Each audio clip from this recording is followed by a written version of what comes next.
Yeski, your elder chair. And what a privilege today to introduce Dr. Joseph Tson. He's here with his wife Elizabeth, sitting right up here. There is no one that's more familiar with persecution than Dr. Tson and Elizabeth. They come out of the communist regime that was in Romania, where Dr. Tson continued to preach the gospel, much to their dismay. He was exiled in 1981 because he told them, "Your supreme weapon is killing, my supreme weapon is dying. My preaching will speak 10 times louder after you kill me." And they didn't know what to do with him, so they said, "Out of here." Well, he came to America, became president of the Romanian Missionary Society, and then when the government was overthrown in 1990, Dr. Tson went back because his heart was to teach and strengthen the gospel of Jesus Christ in his homeland of Romania. He's a prolific writer, speaker, and we are so pleased today to welcome Dr. Tson. Thank you. Thank you. Thank you. Well, good morning, my neighbors. In 1981, in November, we settled on Washington, right across the tracks, where Slavic Gospel used to have their headquarters. That's where we started our lives in Wheaton. So we've been neighbors. And it's sort of homecoming for us when we come to Wheaton. I have to look at the clock because our time is flying, and I have to sort of do a sermon in two parts, and I have to bring a climax at the first half and then a second climax at the second half. But we are in a missions conference, and for 25 years now I've been a speaker in mission conferences. And you know what I think a mission conference is? A mission conference is a foreign invasion. You live in one of the most affluent counties of America. Peaceful. And in this environment, we from the rest of the world invade you for a week to tell you how bad it is there. And then we have the guts to tell you now, the darkness there is your business. And if you don't do something about it, God will punish you. As a keynote speaker at such an event, you see, this event is a disturbing event for you. And my job as a keynote speaker is to do the disturbing. So I will do my best to disturb you, and if at the end you complain and say, "Sir, you disturbed me," I'll not apologize, but say, "Praise the Lord that I succeeded it." So this is the stage. Now, we'll be together, Lord willing, this Sunday and then conclude next Sunday. I'll come for the suffering part of it later on. At the moment, I want to show you what is God doing in the world and how He is doing things in the world. In 1981, when we settled here in Wheaton, I attended a symposium at Wheaton College on communism.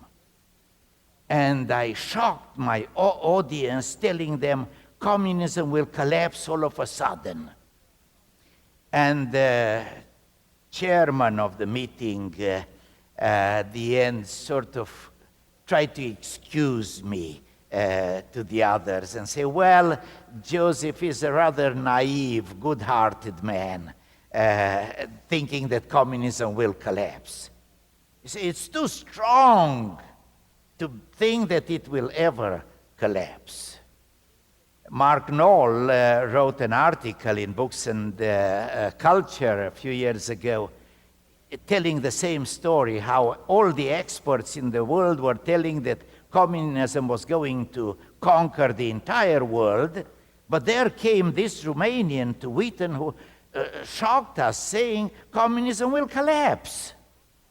And I looked and said, who is this man who speaks against all the experts? But then communism collapsed just as he said it. Now, obviously, the Lord gave me a little bit of understanding of what's going on in the world. So with that kind of understanding, I will try to make you understand September 11. It changed America. America will never be the same. What is God up to? Can we make sense of it from God's point of view? I will make a parallel between communism and Islam. And you will come to see what God is up to in the world. And then we'll ask the question now, if God is doing that, what's my part in that? That's how we have to always think in missions. What's God doing, and what's my part in it? Communism and Islam have some things in common. First, they are totalitarian. That means the government has total power and total control on everybody. They decide what you should hear, what you should view, what you should read, what you should think. They want to control everything, to manipulate the minds of the people. Totalitarian. Both of them come with an enormous promise. If we apply our prescription well, we are going to produce heaven on earth. Both communism and Islam do the same promise. Third, they are all, both of them, anti-American. You know why? They know they cannot do what America is. Both freedom and plenty. They are dictatorial, totalitarian, promising heaven on earth, and they know they cannot do what America is. So they say, we have to get rid of it. That's the mentality. There were 6,000 rockets in Soviet Union directed towards America, each one with at least one nuclear warhead. America was dead afraid about perishing because of these rockets.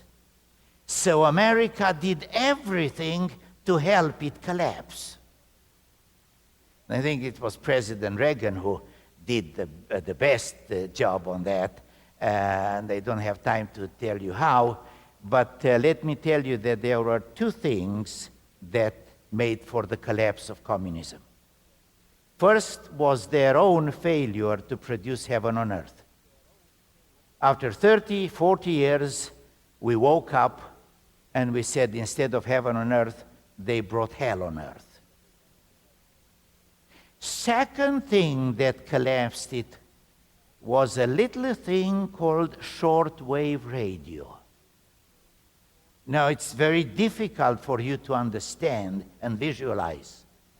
In the 50s, America started, first of all, Voice of America, then Radio Freedom, then Radio Free Europe, and everybody, including the communist bosses, got a little shortwave radio to listen what the other side was saying.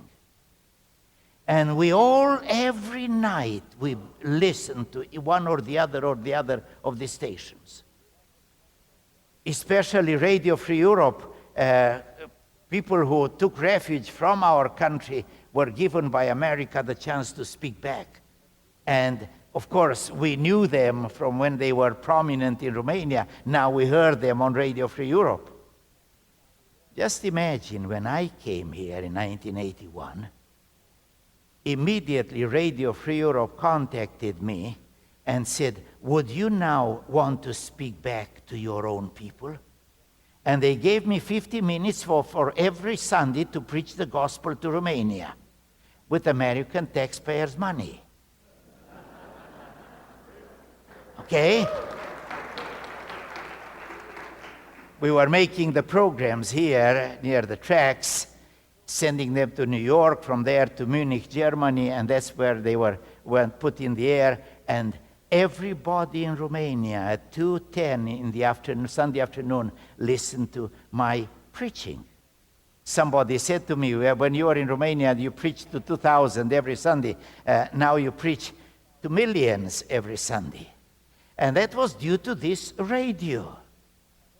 And it was this shortwave radio that opened our understanding to see the lie of communism. And it was due to this opening of our minds that eventually in 1989, country after country threw out communism. Now let me tell you something very important. As I was there, as one who believes strongly in the sovereignty of God, as the one who raises even communism himself for his own purposes, I said, what is God's purpose in this? One of the most evil things that ever happened on this planet.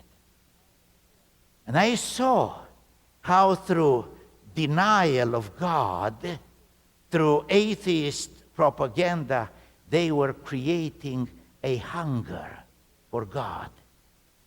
And I said, when communism will collapse, all this area will be hungry for the gospel. God is preparing it for the gospel through communism. Now, President Reagan called it the evil empire. He was right. When it collapsed in '89, all of a sudden it became the greatest mission field on the planet. You see what God did? Through communism, He transformed the evil empire in the greatest mission field. This is what God is up to. But you have to see Him at work. Okay. What about Islam? What about September 11? Let me tell you the mind of my God, my Father. As His child, I have to know His mind. My father had a problem with America. You see, America was afraid of communism because of their rockets. And America did everything to collapse communism. But America couldn't care less about the Muslim world. Who can go there? They're too wicked, too closed. As long as they give us their oil, leave them alone. America wasn't afraid of the Muslim world as they were afraid of communism. So my father had a problem. Now that I finished with communism, now that I made it a mission field, I would like to do the same with the Muslim world.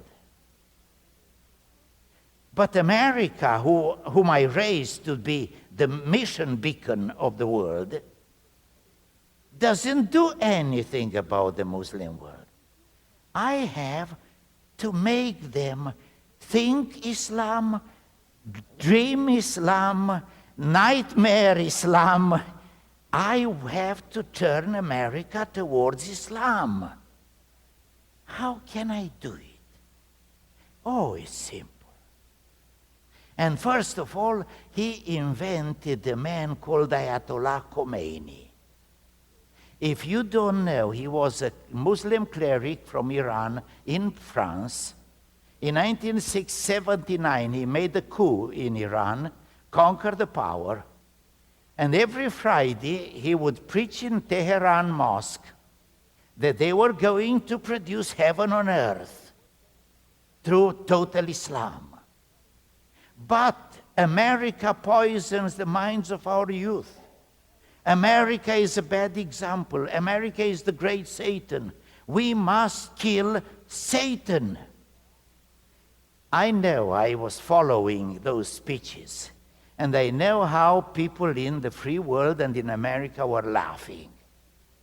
How ridiculous, kill America.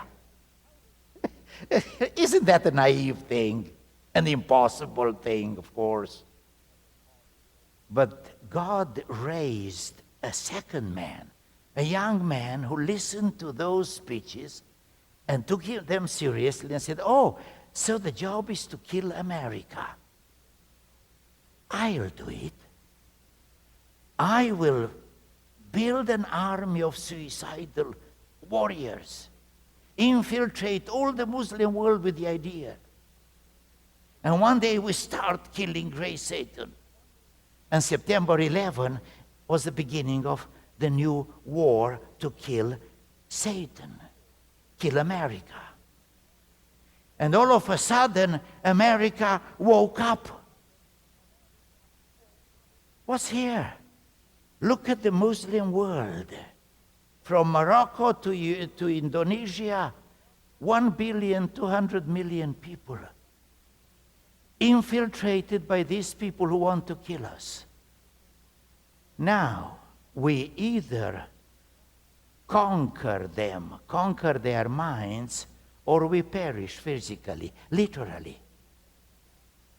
And all of a sudden, America turned towards the Muslim world, and every good American preacher is writing a book about Islam. Go to the bookstores now, and you find so many books about Islam, how to preach to Islam, how to understand Islam, and how to approach the Muslims. And God is smiling. And he says, you see how simple it was to turn America towards the Muslim world? Let me tell you, and I conclude this part, 20th century was the century of communism. 21st century is the century of Islam. God finished with communism, while Cuba and North Korea and one or two other crazy countries. China is not a communist country. China is a capitalist country, led by former communists. But communism as an idea is finished. Nobody in his right mind wants communism again. So God finished with communism. Now he turned towards the Muslim world, and he tells us, you either conquer their minds or you perish. Let me tell you, President Bush, bless him, he is doing his part. And I want to tell you, many Christians don't distinguish between Romans 12 and Romans 13. Romans 12 says, conquer evil by good. Romans 13 says that the government has the sword to defend the nation and punish the evil. Don't apply Romans 12 to the government. That's the confusion. So let the government do their part, their job. Let me tell you, with rather sadness, I heard about 2 years ago, that America closes all that radio broadcasting that they did for communist world. No more necessary. And they turn all their broadcasting power to the Muslim world. And there will be radios and TVs and other new medias to every nation in the Muslim world organized by America. And you Christians should get into those radios. Preach the gospel with taxpayers' money to the Muslim world. It can be done if you know how to get there. As I got into the Radio Free Europe thing. So America knows now we must open their minds, otherwise they kill us. And God smiles and says, you see how simple it was to turn America towards the Muslim world. It will be 20, 30, 50 years, just like with the battle with communism, which was 70 years. It will be pain. There will be many problems and sufferings. But remember, you either conquer them or they kill you. And God says, that's exactly what I wanted. Now our question is in the second part to see how does Jesus tell us to conquer the Muslim world and any other world. Aren't we fascinated? May God bless you. Thank you.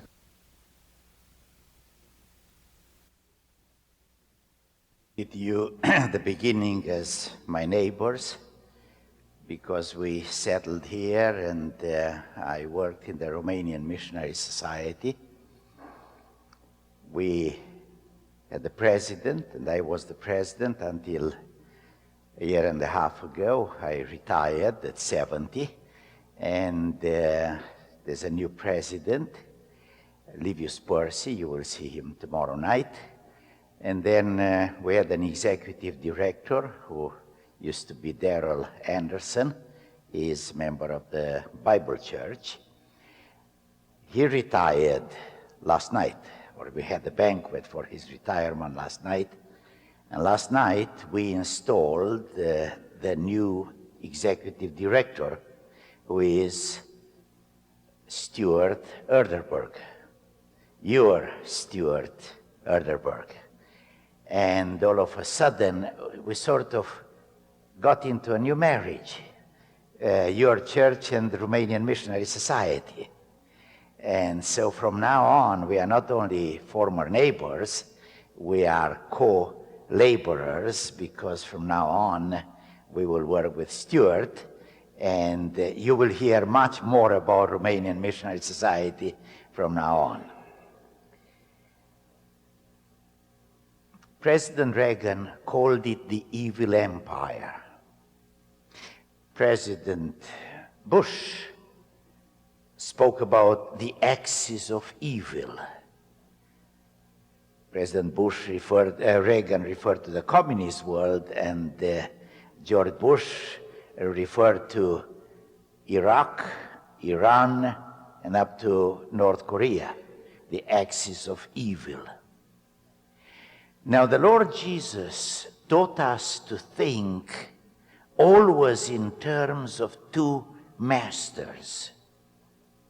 And he called one of them the evil one. So beyond all this evil that you see in the world, you have to see the evil one. Satan is a fallen angel. He was thrown down on this planet, and he is allowed to do havoc here. Why?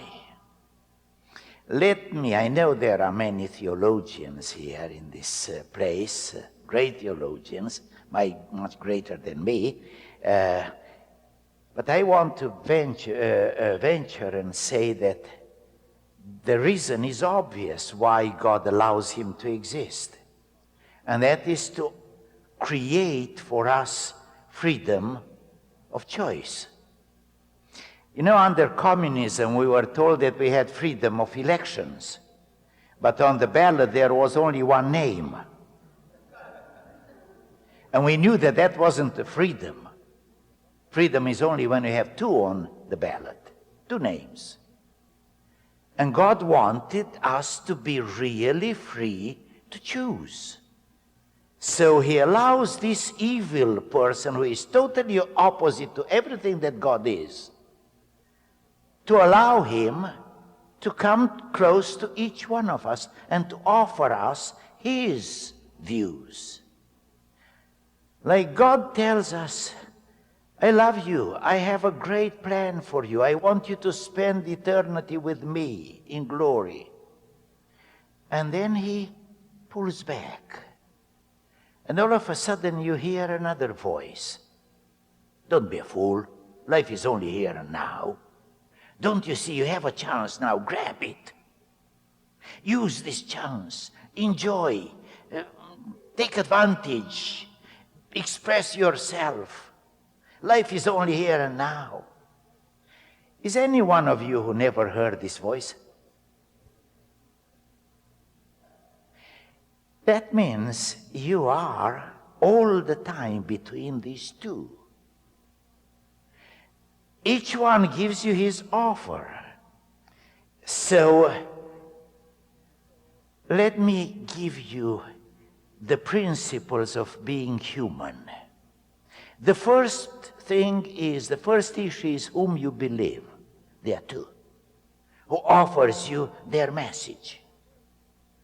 Now, the first principle is that the one you believe is the one you obey. You never obey the one you don't believe. The second principle is that the one you obey is the one who becomes your owner. Romans 6:16 says, don't you know that when you give yourself to one to obey, see, when you obey, you give yourself to the one you obey, you become the slave of the one you obey? That's a law established by God. And the third one is, the one you obey is the one you become like. You believe the liar and you become a liar. You believe the evil one and you become evil. His image is being built in you as you obey him and do what he suggested. And the fourth one is the one you become like, is the one with whom you spend eternity. So these are the principles of being human between two masters, as Jesus says. And you cannot serve both. You have to choose whom you obey and whom you become like. Now, Satan has 4 weapons by which he destroys so many people. First weapon is the lie. He is the deceiver. He always deceives using falsehood. His second weapon is wickedness. He is the evil one. He inspires wickedness and he produces it. His third weapon is hate. Do you remember the faces of the communist rulers? Always somber, hateful. There's so much hate there. And now look in the Middle East. I don't think that there is anywhere in the world such accumulation of hatred as in the Middle East. And the fourth weapon is violence, murder. Now, Satan conquered the planet. Will you please come with me for a short trip to heaven? You come with me? Okay, let's go to heaven. It's about 2,000 years ago, a little bit further. And from there we see all the planet covered with evil. And in the Bible, the evil is always portrayed by beasts. So you see beasts everywhere. And in heaven, a very polite heavenly being approaches the Almighty and says, Almighty, don't you see the planet covered with all that evil? Don't you do anything? Oh yes, I will in my time. And then shortly after that, we see the Almighty announcing, my time has arrived, the time is fulfilled, and I start the war against evil. I start the conquest of the planet Earth. Watch. And we watch in dismay. Imagine the picture. There is a long line of beasts, and approaching them, a little lamb, fragile, weak, innocent. Meh. Here I come, beasts, to fight you, to conquer you. The most unbelievable image you could ever have. Paul ponders on that in 1 Corinthians chapter 1. And he calls it, in the English version, God's foolishness. You should know in the original is God's madness. It's sheer madness to send your son to be crucified. But somehow God's madness is wisdom, says he. Okay? When Jesus explains it to his disciples, he says, when I am lifted up on that cross, I will attract the whole world to myself. It is from that cross that I will shine. And Mark tells us in Mark 15:39 that when the centurion saw how he died, said, truly, this was the Son of God. Humans don't die like this. The truth conquers by dying. Let me now come to the crux of everything. God started the conquest of the planet Earth through his Son, sent as the Lamb of God. The Lamb who comes to fight the beast. And the Lamb cannot use the weapons of the beast. You see, the weapons of Satan come out of his own nature. They are expression of his nature. So Christ's weapon have to come out of his own nature and express his nature. So the four weapons of Christ in opposition with the weapons of Satan are these. The truth, the opposition with lie. Goodness in opposition with wickedness. Love in opposition with hate. What's the fourth? On the left is violence, murder. Jesus has self-sacrifice. Self-sacrifice is his final weapon. Now listen carefully. He went and did his part. He died, and then he came back to his own. And he only greeted them peace, and then immediately says, I finished my turn, now it's your turn. As my Father sent me as a lamb to the wolves, to the beasts, so send I you. I send you as lambs to the wolves. You see the parallel? Take it very literally.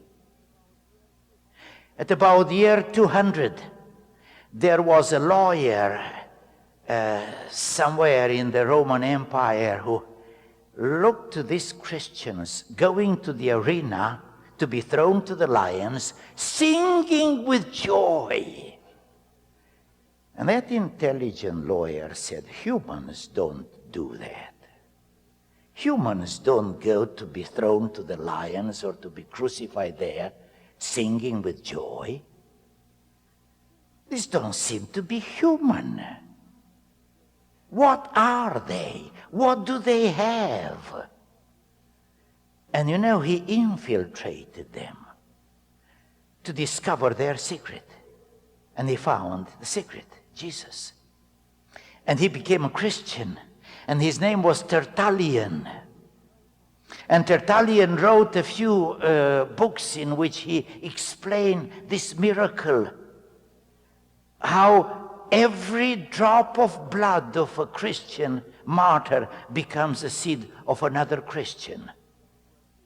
And these are the words he wrote. The seed of the blood of the martyrs is seed. That's all he said. We had seed of the new believers, seed of the new Christians. He understood something that became then the slogan for all the future ministry. And for 2,000 years, Christ has been consistent, conquering piece of the land after piece of earth through the blood of the martyrs, through sending his lambs. The army of the Lamb is lambs, and they are all equipped with the lamb's weapons. Doesn't it make sense? Now, when the Lord raised me as a preacher in Romania, and I started to preach, didn't have a license, and you couldn't preach without a license, but I started to preach. And I immediately got a message from somebody who said, they will kill you if you continue. And I had to share with my wife, and we had to consider it, and we had to pray. And what a joy it was for me when my wife said, now I give you Joseph, Lord, I give you Joseph for this ministry of dying for you. Literally. We knew I was going to be killed. And I said, yes, Lord. And I started to ponder on that. I said, well, wait a minute. What's the theology of this dying for Christ? What does God achieve through it? What does God accomplish through it? Eventually, I was arrested, and when that officer got very angry and told me that he could kill me, I smiled and said, sir, let me explain that to you. You know, sir, your supreme weapon is killing. My supreme weapon is dying. Now, here is how it works, sir. You know that my sermons are on tapes all over the country. You know it. When you shoot me, I only sprinkle my sermons with my blood. Everybody who has a tape with my preaching will pick it up and say, that preacher died for what he preached. He sprinkled his sermons with his blood. Sir, my preaching will speak 10 times louder because you kill me, after you kill me. And I tell you, I will conquer this country for God through that fact that you kill me. Go on and do it. He sent me home. Just a few weeks later, he went and reported to his boss. And I know because a few weeks later, another pastor came to me and said, Joseph, a colonel here in your secret police questioned me about you. And at one point, he said something strange. He said, well, we know that Mr. Tson would love to be a martyr, but we are not that big fools to fulfill his plan. Now, you know why they didn't kill me. They just asked me to leave the country when they just had too much about me. But let me add another thing. It's very important. I was put under house arrest. And I had to report to the police every day for 6 months, from Monday to Friday. In interrogation all day. Now you would say, what do they question you so much? It was using all sorts of techniques to break me, spiritually, mentally. And they had the biggest top expert in breaking people work on me for 6 months. Well, after the second night, he just said, pick up your coat, go home, and tomorrow morning be back on the barricade. And I said, sir, why do you speak like that? Barricade, like a war. Sir, you should know that every morning before I come here, I pray for you. I pray for your salvation. I pray for your family. And then I come to have talks with the man for whose salvation I just prayed. That's my attitude when I come here. He choked. Literally, I saw he couldn't speak. And from that day, I watched, whenever I had a chance, I would start a testimony, share something about my experiences with God. And he would forget about interrogation and just listen for an hour. After almost 6 months, one day, they were always two. They didn't trust each other, so they always watched. But sometimes one had to go out for a moment. So always the other one would become humane for a moment. Just tell me a nice or kind word to show me I am not like the other one. So this wicked man one day was alone. And he quickly looked to me and said, Mr. Tson, I want to tell you something. You know, whenever I interrogate somebody, I feel how they hate me. They hate me with all their power. And justly so, because I am not nice to them. But Mr. Tson, with you it's different. I don't know how to put it, but you should know it's a delight for me to be with you. I immediately thought, yes, but it's not a delight for me to be with you. And then I immediately sort of jumped and said, sorry, Lord, for that thought. This is the greatest moment of my life. Here is this most wicked man of secret police telling me he found somebody who doesn't hate him, somebody who loves him.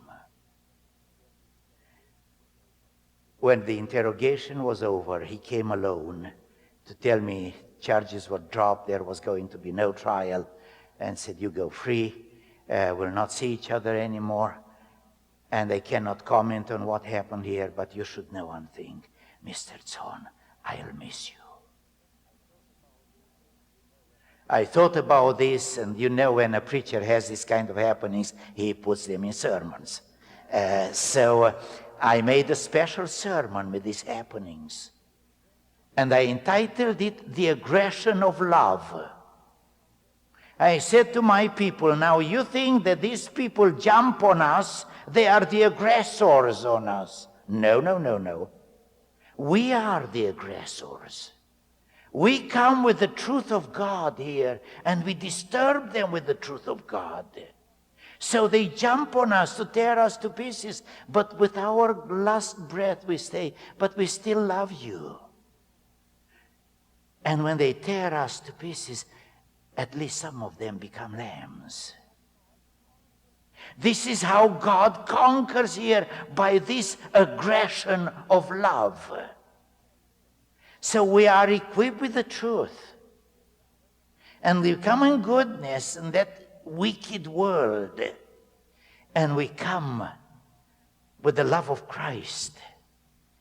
And our ultimate supreme weapon is dying, literally.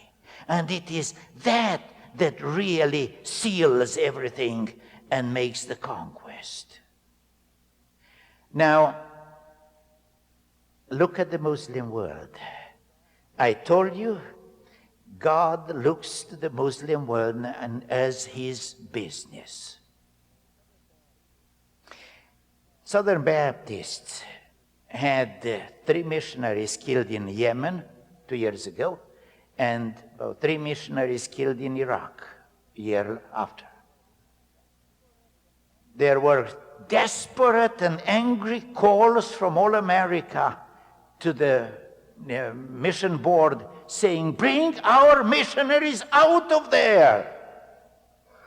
And the president said, no, it's time to send more. That was a wise man. Do we bring them out so that our people should not suffer? We will never conquer the Muslim world with that. But if we have enough people equipped with the truth of Christ, with goodness and love towards the Muslims, going there, knowing that they may butcher us there, but going in love with the truth. The truth will be seen by them. This is how Christ will conquer the Muslim world. 10 years, 20, 50? How many thousands of martyrs? I don't know. I only tell you, that's the way. As I pondered on this, eventually I wrote it in a book, Suffering, Martyrdom, and Rewards in Heaven. There are no more copies on the table, but you can put your name there. We hope to bring them for next Sunday.